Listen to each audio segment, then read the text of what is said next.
What is going on, guys? Welcome to your 25th HTML5 tutorial, and in this tutorial I'm going to start talking about how to incorporate JavaScript into our HTML5 document. Now before I even begin, I want to mention this.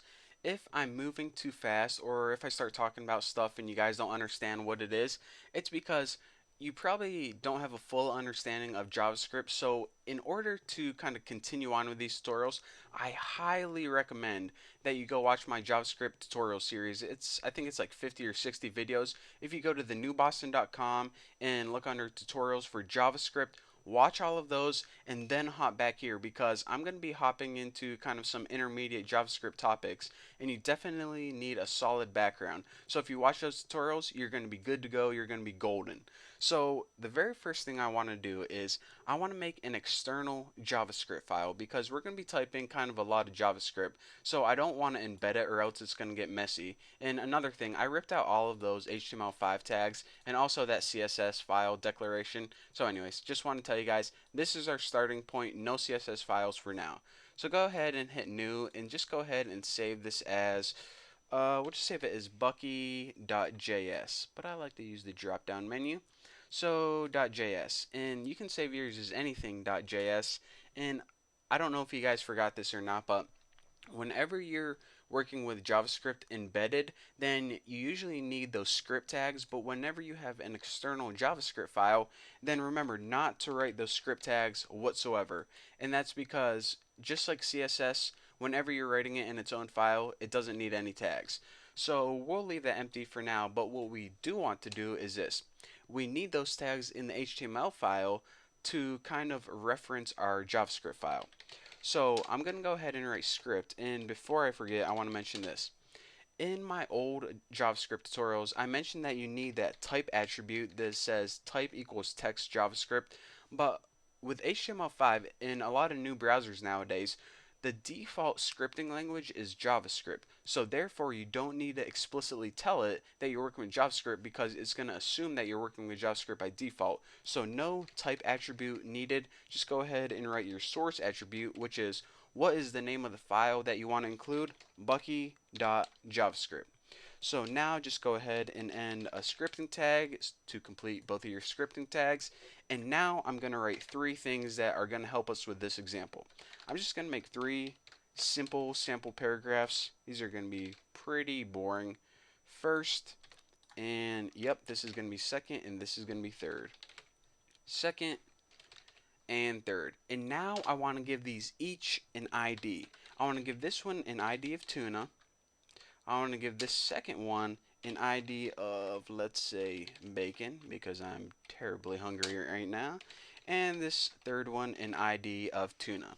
So as you notice, this first paragraph and this third paragraph both have an ID of tuna, and the second paragraph has an ID of bacon. So if we just go ahead and save this and refresh it, we get 1, 2, 3 paragraphs. If we click on them, nothing happens. They're just plain old dumb paragraphs on our screen. So now let's go ahead and add some intelligence to this. The first thing I want to do is I want to talk to you guys about a new function called query selector. So what I'm going to be doing is building a couple functions of our own because we're going to need to build our own functions in order to test out what I'm going to be telling you guys in the upcoming tutorial. So this very first function, the only thing it's going to do is it's going to return to us either one element or a list of elements. So I'm just going to name it get stuff. So its job is pretty much this. Scroll through the document, and now this is the method I told you guys about. QUERYSELECTOR. And there are a couple of different variations of this method, so you definitely want to type it exactly like I have it. And now for this parameter, what I'm going to write is tuna. Now what query selector means is basically this. Select everything with the ID of tuna. So it's going to select this one and this one.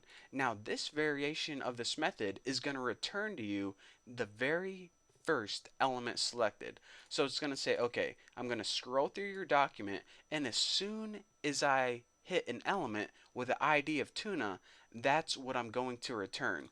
So in this case, it would return this first paragraph. So what we're going to say is, okay, then we can, just do stuff to it.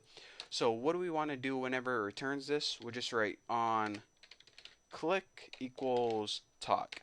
And you're saying, okay, what the heck does that mean? This pretty much means whenever we click that paragraph that it returned, call a talk function. And you're saying, what the heck is a talk function? Well, that's actually a function that I'm going to be building right now.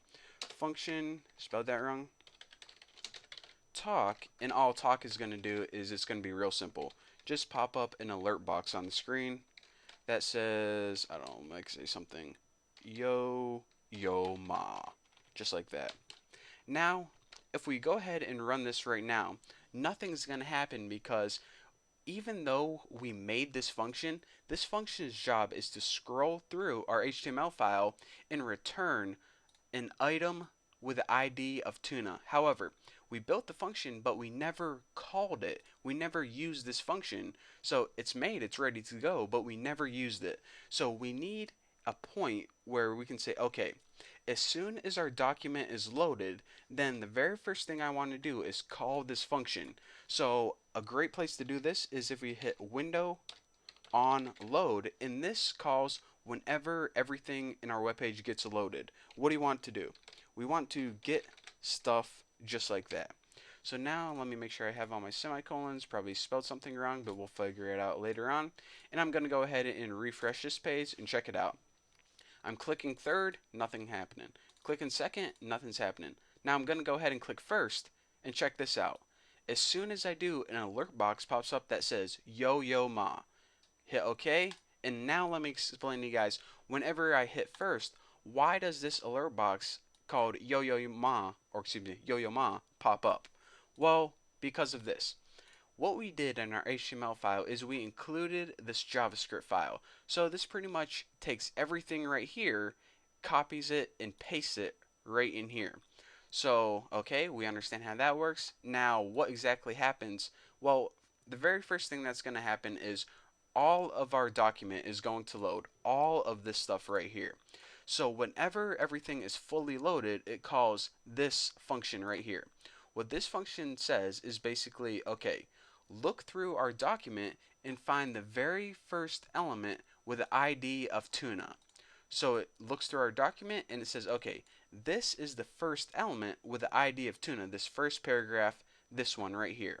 Now, what do you want me to do with that?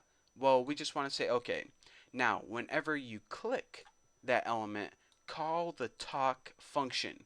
So it's saying, okay, whenever you click this first paragraph right here, call the talk function. And all this talk function does is pop up an alert box on the screen that says yo mom. So therefore, this one didn't work, this one didn't work. Only the first one, when we clicked it, an alert box popped up that said yo mom. And there you have it. There is your introductory to JavaScript. I know I took it kind of slow this time because, it's been a little ways, or excuse me, it's been, probably a couple months since you typed any JavaScript. But hopefully you understand it. We're back in business, back in the flow. So that's all I have for you guys for this tutorial. I don't know if we're going to be working with JavaScript in the very next tutorial, but we're definitely going to be using it later on whenever we're using the APIs and all these awesome stuff that's built into HTML5. So there you go, there you have it. Thank you guys for watching, and don't forget to subscribe, and don't forget to check out my new website. Go to thenewboston.com and it'll pop up. Tell me guys what you think. So yeah, there you go. I'll see you later.